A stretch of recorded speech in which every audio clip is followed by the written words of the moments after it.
Coming up in today's episode of Maelstrom of Lore. Like, he used to, like, sneak out at nighttime and go through, like, the office window, which was separate from his house, by the way. As well as... And because Matt gets so easily annoyed by human emotions, this just seems that he would connect with them the best. And also... They're bringing 2 flying hive tyrants. It's like, how are there so many flying hive tyrants? This is the Maelstrom of Lore. MiniWarGamer Dave here from MiniWarGaming.com. Welcome, Wargamers, to the Maelstrom of Lore, the show where Steve is behind the camera looking at the audio, making sure the rest of us are all heard. Isn't that right, gentlemen? It's true. That's true. It's also a really good excuse for us to learn the lore a little bit. I say a little bit. I say that loosely because I know the least amount of lore here. So it's really just a personal, selfish reason for me to like learn the rest of the stuff from everyone else here. Because I know next to nothing when it comes to the lore, man. There's a lot to know and learn and have fun with. This is a fact. So we're going to dive right in. Today is Tyranids.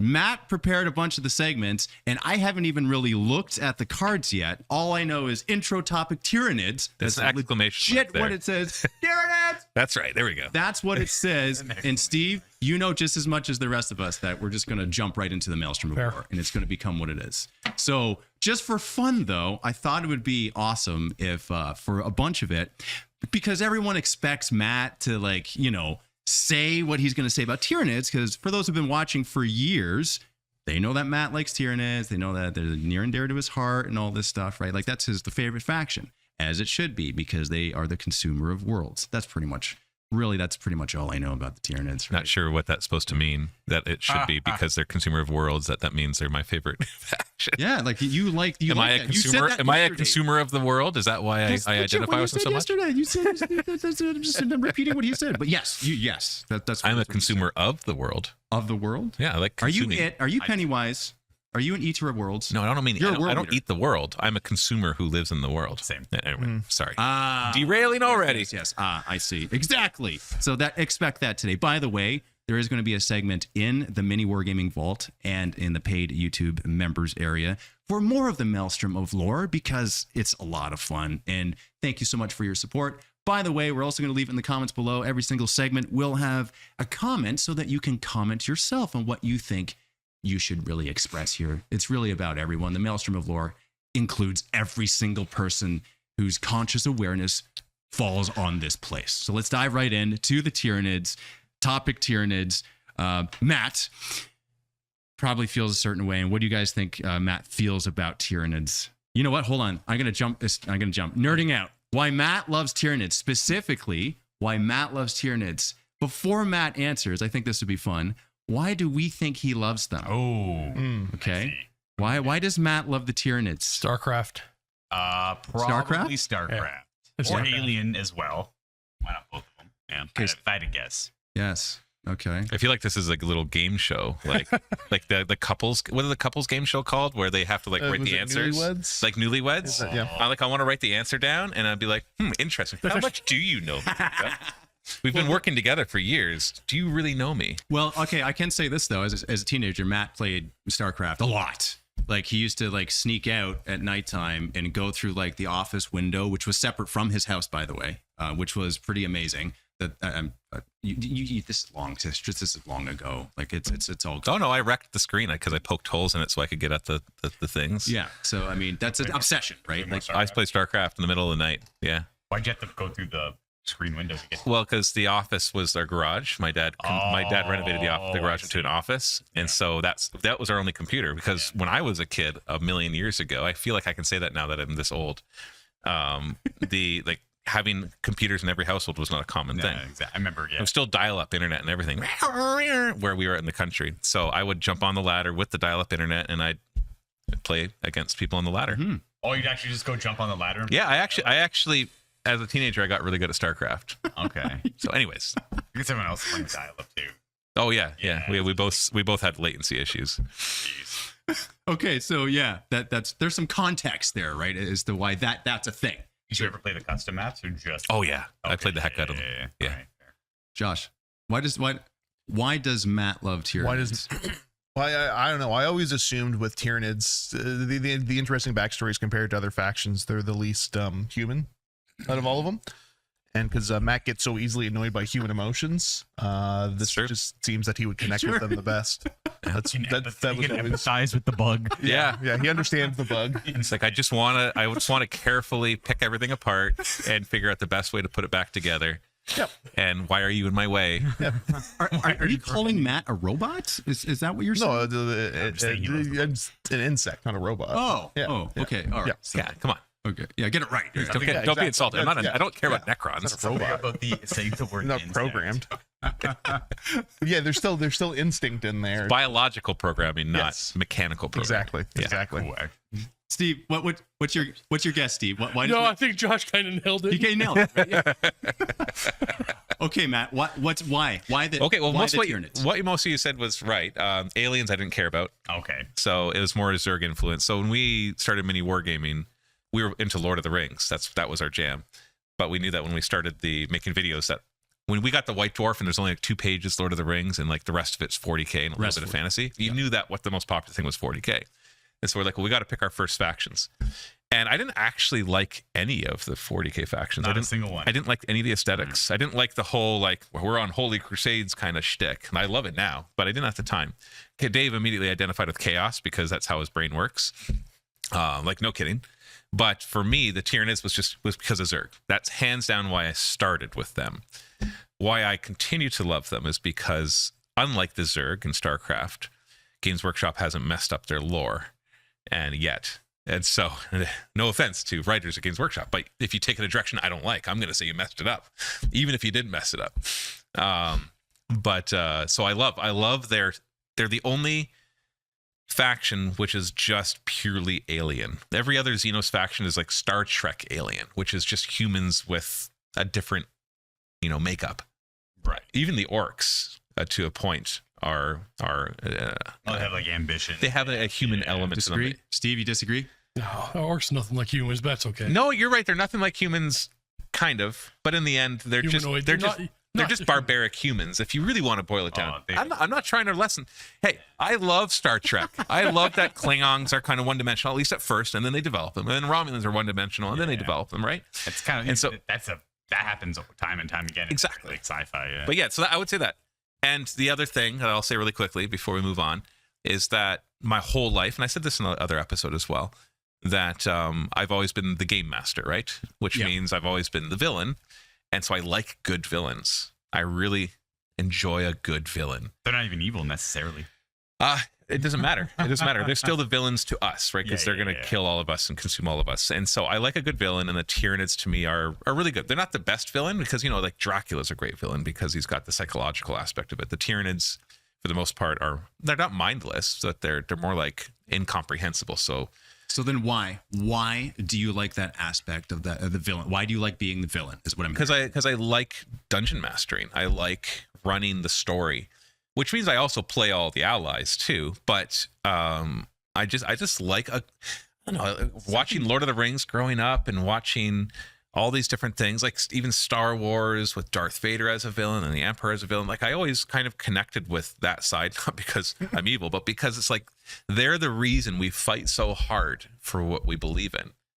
And if we don't have that, then what's the story going to be, right? You need a good villain. Sometimes it feels good when the Tyranids lose too, I assume. Well, that's why. That's why. That's what you're, I don't want them to win. Yeah. I like their story because they provide such a thing to fight against. The inevitability of your demise is such an interesting topic. Like no matter how hard you fight, you're going to eventually lose, and yet you're going to struggle to the very end. Like that creates some of the best moments. Like one of my favorite moments in cinematic history is Return of the King, when the Rohirrim show up, and you think it's going to be like this cavalry charging, and they do in the end help.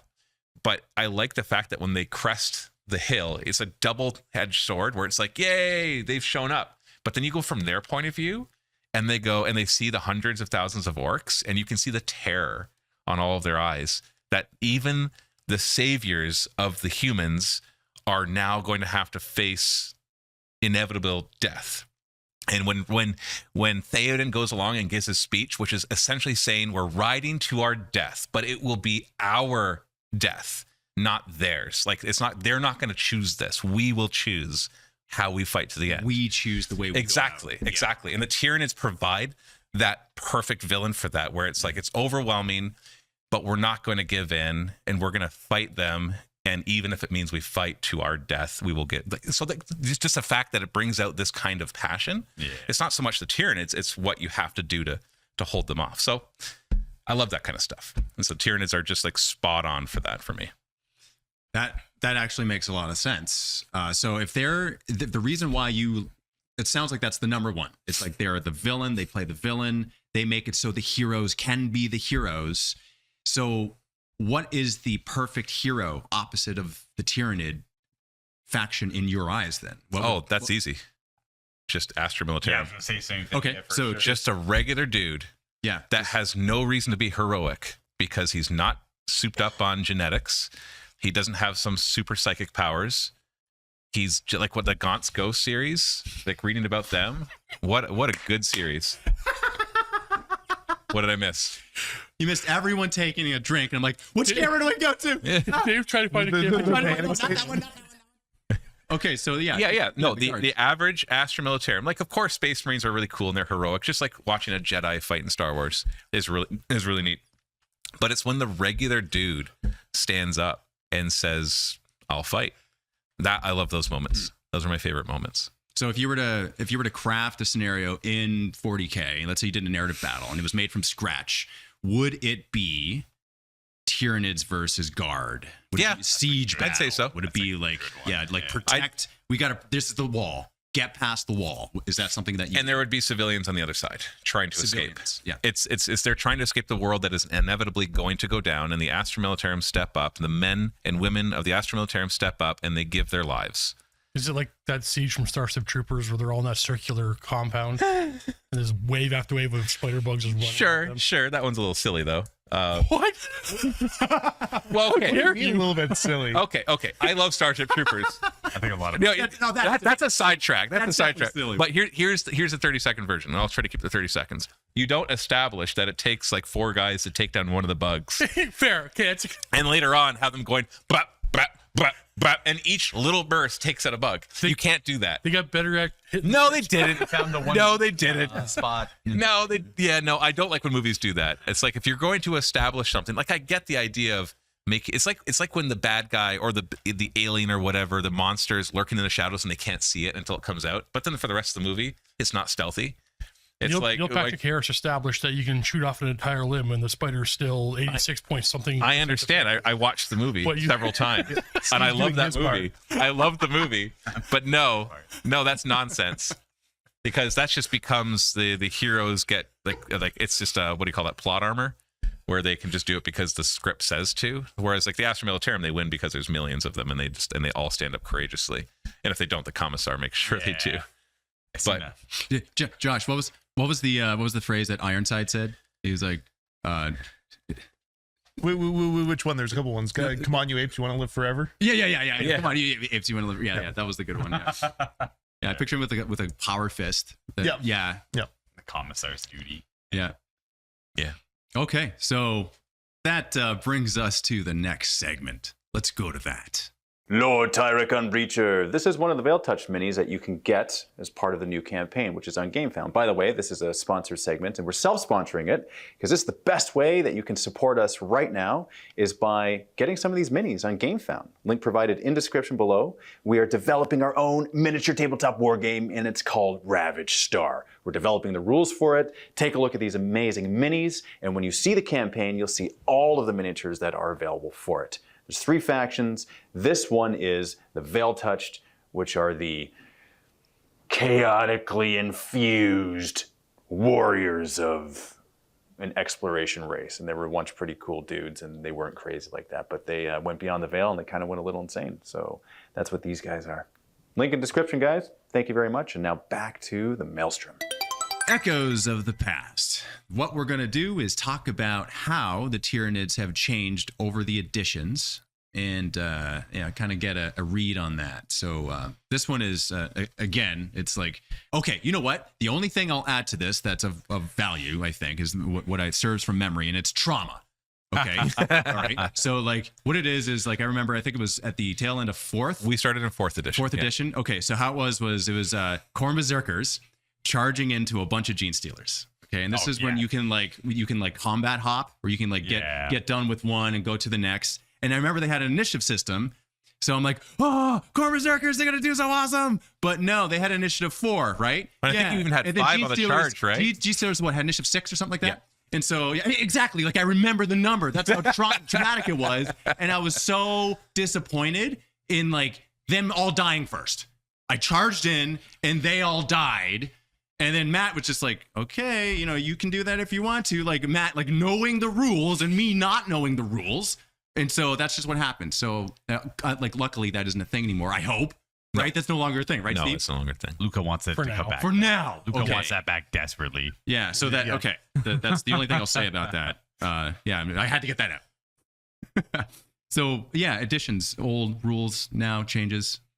Yeah. You guys want to speak to that first? What do you remember the Tyranids from earlier editions? So Go ahead. Well, I was going to say, I don't remember if anybody else, because I wasn't playing at the time, but I've looked back at some of the older stuff. Do we remember Zotes? Yeah, that was my point. Okay. Yeah. Oh, that's even before when I started. Yeah, so that was second edition stuff. So there was a little bit of a time where like Tyranids were less space bugs and they were more like weird space dinosaurs with extra arms. Well, no, those were just the ambassadors of the. Well, no. Some of the other models were weirdly like less buggish too. Yeah. Some of that old artwork, if you look at it. But yeah, so Zotes, and I'm trying to remember it because I might be butchering the lore, but they were like the ambassador species. So the Tyranids did weirdly have a voice back then. They could talk to the Imperium. Yeah, it was like their evolution to like talk to the Imperium and stuff like that. That's kind of like where it detracts from the lore that you like about them. Yeah, no. So Dave looks confused. Yeah, I'm totally confused. The Zotes have actually come back. If you go to the game Blackstone Fortress, there's a Zote in that, and it's basically like a centaur. He looks like a centaur alien. Okay. Yeah. And they were like a lizard Tyranid. Yeah, really but big. They at some point then they kind of went through different iterations of the lore. But at one point they were not Tyranids, but they were infected by the Tyranids, almost like a Gene Stealer cult kind of thing before the Gene Stealer cult was a thing. And they would be the ambassadors for the Tyranids. This was before the Tyranids became what they are today. Like all lore evolves, as we talked about before. Little awkward growing pains. Yeah, it's like, oh, we want to. Essentially, they just started off as aliens, right? Like literally, look at the old models, and they look like they're obviously inspired by the movie franchise Aliens. So I'd say that probably the most interesting thing to watch them do, and I see this with every faction, is how do you handle like their main function, like Synapse. So you see, like with Necrons, the will be back, the reanimation protocols. It started off as will be back, which is obviously just Terminator. Yeah. It will be back. Pretty blatant. Will be back because they looked like the Terminators, right? There's a whole lot on that. I could go exactly. And so it's like, how do you represent that kind of thing? And Synapse has gone through so many. There was one edition where if something wasn't in Synapse, you rolled on this table to see what they would do. That was my favorite. Yeah, that was my favorite iteration of that. Just charts. Yeah, what edition is that? It's like fifth, maybe sixth. Well, like they'd go hide in the shadows. Yeah, they're either lurkers or hunters. Yeah. And so the hunters, most likely, they would just charge something randomly, and the lurkers would like run off to cover and just hide and not shoot. So you had to have Synapse. So your opponent, once they took out your Synapse, even your strongest monsters it was tough to control them, which was really thematic, but is a little clunky. At the same time, Necrons had the phase out rule. This is back when they were writing rules. Your armies would generally have, here's like 2 good things about your army that break the core rules, but here's the major drawback to your army as well. Right, and we can have the whole discussion whether that's good, but that it just existed. And then watching them go through like in the last edition, the whole synaptic imperatives thing, which was almost a mini game within the game. There was several pages just to learn that, but it felt right, and yet I didn't like it because it was too much. And now in 10th edition, they've simplified everything. So Synapse is just, you got better morale and a few other things. And so it doesn't quite represent it, but so we see that change for the edition. You can watch them try to figure out how do we represent these things on the table. And that really changes. So those are some major stuff that we kind of watch going on behind the scenes. So I think there was a time where instant death being a rule, if you get hit by a weapon that was double your the strength is double your toughness. Yeah, because I loved instant death. So around the time you started was I think Synapse. Yeah, you're immune to it. Instant death. Yeah. Synapse was too overpowered. It was like you were fearless, so you ignored the morale system. You were immune to instant death, so you ignored like a key component. That was early. That was like third or fourth. Yeah. Well, I didn't play in third, so fourth edition, we're talking about fourth, maybe even fifth or sixth. And so they just kind of broke the rules. Which, is that a good way to write rules for an army? I don't know. In like 6th and 7th edition, might have just been 7th. They got rid of that instant. You're still fearless, but you were susceptible to instant death, which is really rough for the warriors. Any strength 8. They're only toughness 4, and they only had a 4-up save too. So anything AP 4, which is easy to get on a strength 8 weapon, was just there goes all your large stats blast, strength 8. Boom. Well, the biggest offender for me would have been the monolith with the particle whip. I play against Tyranids a lot, and it was like the perfect weapon to kill the warriors. Just take out all their back in stats. 7th, you didn't Or bother battle bringing cannons would warriors. do it too. Yeah. You just didn't bother bringing warriors back in 7th because of the instant death rule. Yeah. It was I so never tough thought of- because everything. It's like Bring them because they're zone fun. tropes are too good. Now they're too weak. Now they're too good. Now they're too weak. Warriors are too good. Now they're too weak. Now they're too good. Now they're too weak. Like it's I don't envy the rules writers who have to try to balance 20 something factions. So that changes. You see that kind of ebb and flow of what's good. Here's a question.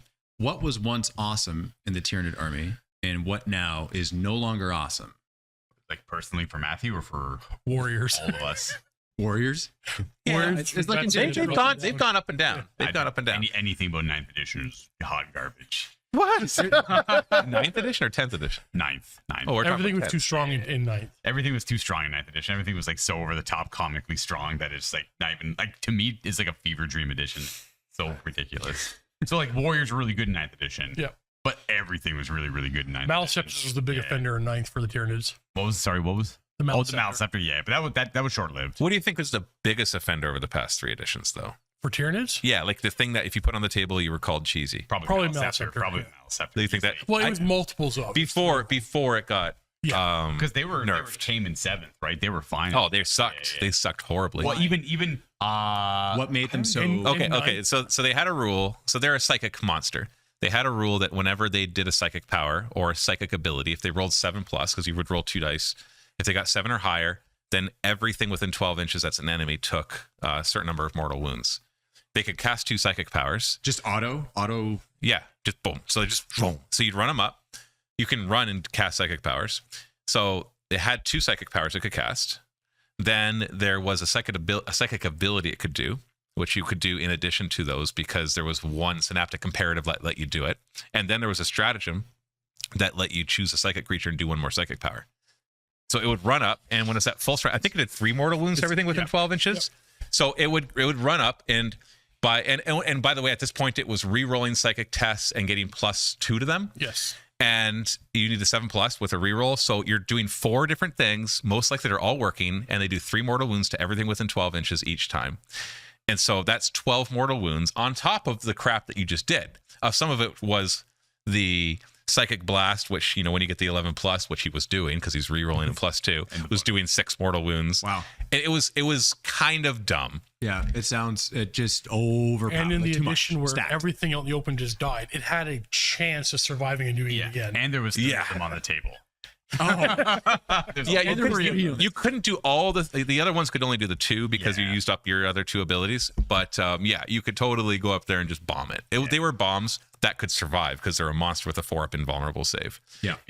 So they nerfed that a little while later, but for a while you'd see everybody bring 2 Maleceptors, and it was just like, okay.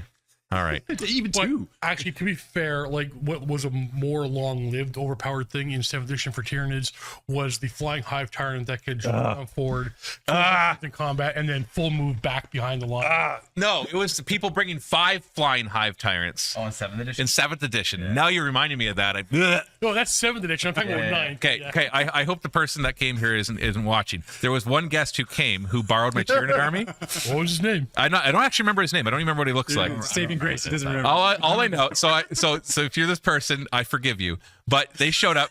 They wanted to borrow my Tyranid army. I'm like, that's fine because some of our guests borrow armies. And he's like, you don't have 5 Flying Hive Tyrants. I'm like, you're right. I only have 2. He's like, how do I build my list? And I'm like, yeah, do it properly because there shouldn't be more than 1 Hive Tyrant on the table, let alone 5 of them. Like Eldar players were allying and bringing 2 Flying Hive Tyrants. Yeah. Tau players were allying and bringing 2 Flying Hive Tyrants. It's like, how are there so many Flying Hive Tyrants?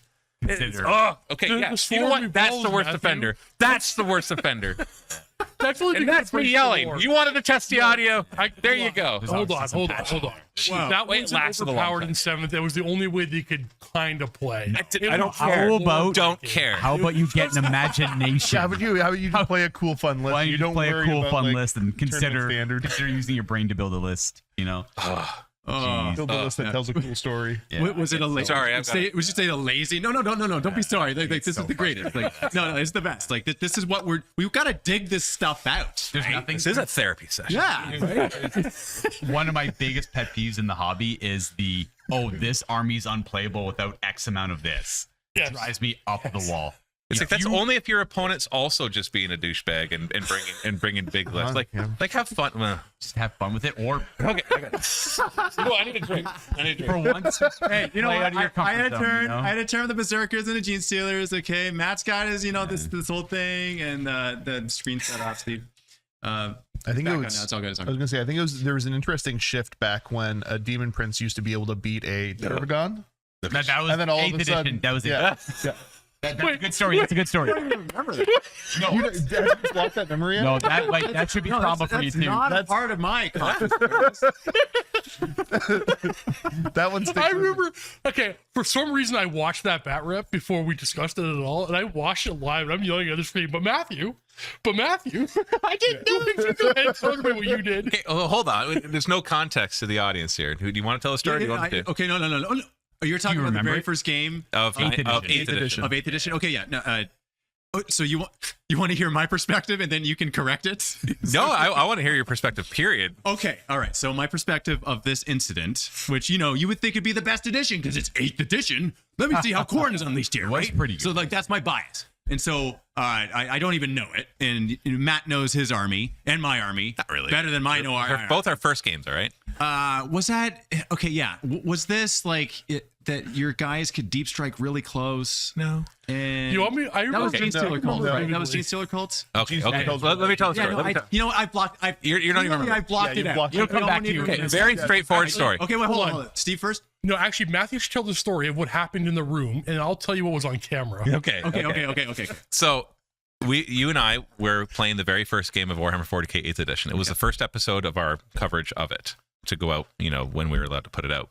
And so neither of us had played a game of it before, but I had read the rules and you showed up to play the game. It's like chaos, yeah. Yeah. And so it was a small game. I had a Tervagon, which in the previous edition sucked other than to spawn Termagants. And so I'm just like, yeah, whatever. And you had a Demon Prince, which in the previous edition was my worst thing to play It's the against. best thing in the Chaos book. Yeah, it was. So I'm playing with a big monster that I think is underpowered, and you're playing with a Demon Prince, which I think is overpowered. We're fighting, and it's a good game. And then you're like, should I double charge with the Tervagon? And I'm like, yeah, don't worry, the Tervagon's a pushover. So you double charge, and it took me 2 rounds, but essentially, and it was a lot of good rolling and bad rolling on your end. But I basically one-shotted your Demon Prince with the Tervagon, and I remember stopping. And I was just like, oh. Yeah, well, But to be fair, I had to hit on 4s, wound on 5s, and you had to fail your 5-up invulns. You failed everything, all right? where's that? So did you just say it took 2 rounds, but then you one-shotted him? The first round, I didn't do anything. Didn't do anything. And then the second round, That's not okay. I could be wrong. That's not how I remember it. Because on camera, Dave, I can't remember which one he's holding the camera, but Dave very specifically asked, "How good is that?" In yeah, he combat? did. He Yes, And yes. then- Now I remember. And Matt How good is that? Matt How- goes something so- like, "Oh no, it's sucks. actually terrible." Yeah. It The probably had Tervagon, better of course, it combat- sucks. Yeah, probably had better combat stats So, previously. so there's no gotcha moments, right? Yeah. Like how had good? crushing It's a- claws, which turns out they were really good. It's a couple attacks hit on 4s, and I believe he was wounding on 3s. It was 3 attacks. They hit on 4s. Remember I remember the numbers. numbers. I remember like the specifics. It was 3 attacks that hit on 4s, yeah. wounded on 3s, and he had a 5-up invuln. And then they did D6 damage each. correct. And he had 8 wounds. Correct. And as I remember, Dave charged in and immediately died right away. He didn't immediately die. It was because I watched this again because I did a whole you watched thing about it. it again. I did a whole thing about it. So he didn't immediately die, but I didn't hit him back. I hit some other stuff, and then in the following round, he didn't kill the Tervagon, and the Tervagon did his 3 attacks, hit twice, wounded twice. So I got 2 4s and then 2 3s, and then he failed both his 5-up invulns. And they're D6 damage each, and you had 8 wounds. So on average, I shouldn't do it. And I rolled like 9 or 10. And I believe Matt And said killed. something like, "Huh." I went, huh, and then turned off the camera. Yeah. Because there was maybe a few minutes that we had to like kind of like Let's simmer this down a little bit here. Yeah. You know, it's so funny because like I clearly don't remember. I blocked it out of my memory. Steve remembers it one way. I remember watching. I was one of those guys yelling at the screen like, "Come on now, come on now." Right? I didn't understand the come on now. Not until it happened. Yeah, right? well, for sure. Well, I mean, it was very new. It was very beginning. Like you're used to your Tyranid stats being something else. Look at the arms crossed. Look at the defensive thing. You know what you did. I don't know. I don't know what you did. I didn't know. I don't know what you were doing. It was years of like weapon skill 3. He sucked. Attacks, 1 damage. Yeah, it definitely wasn't an option of like rewind weapon and not skill- do that. Weapon skill 4 at the time Matt rolled it was what the thing pretty much always hit on previously. Yeah. It just appeared I remember at the very beginning, people were complaining about Terminators with Power Fist of Thunder Hammers hitting on 4s. Like, that's terrible. Everything hits on 3s. Not thinking that a week before when we were playing 7th edition, they hit on 4s anyway. yeah, with their weapon skill, usually not being double. So you didn't get worse, but it appeared for a second you got worse in combat, but you hit the same. The big thing. You wounded worse technically. Yeah. But that was a because everything did 1 damage before. Yeah. It was a D6 damage you don't factor in. All of a sudden, boom, it's dead. Well, he used to instant. The Turbogon would be able to instant death before, but the Demon Princes were immune to that. And so I'm like, I can't get through 8 wounds. Right. But I did. Clearly you can't get did. through it. Yeah. But, you know, it's funny. I love stuff like that because that's the stuff you remember. You remember that stuff. It traumatizes you. Well, yeah, the change from 7th edition to 8th edition was so like monumental that the whole game was just so different. Yeah, you weren't used to it. Yeah, we just weren't used to it after playing 7th edition, 6th edition. Actually, 3rd to 7th is all very similar in a lot of ways. So yeah, kind of like how 8th to 10th is kind of similar too. Yeah, exactly. It's like almost a complete new game. Yeah. Okay. Thank you very much, Wargamers, for tuning in to this episode of Maelstrom of Lore. If you are a Vault member, we are doing an extended segment called Lore Hammer, where we're going to be talking about if GW created a new faction, what would it be? And what would you choose if you were GW? Also, obviously, we're going to welcome your suggestions and ideas as well to leave them in the Vault or in the paid members area of the YouTube channel. Thank you very much for your support. Remember to hit subscribe and like and leave your comments down below if you haven't been doing it the whole time, because we want to know your thoughts as well. Thank you very much, everyone. Happy Wargaming. Thanks again for tuning in, folks. I'm MiniWarGamer Dave, and you're in the Maelstrom of Lore.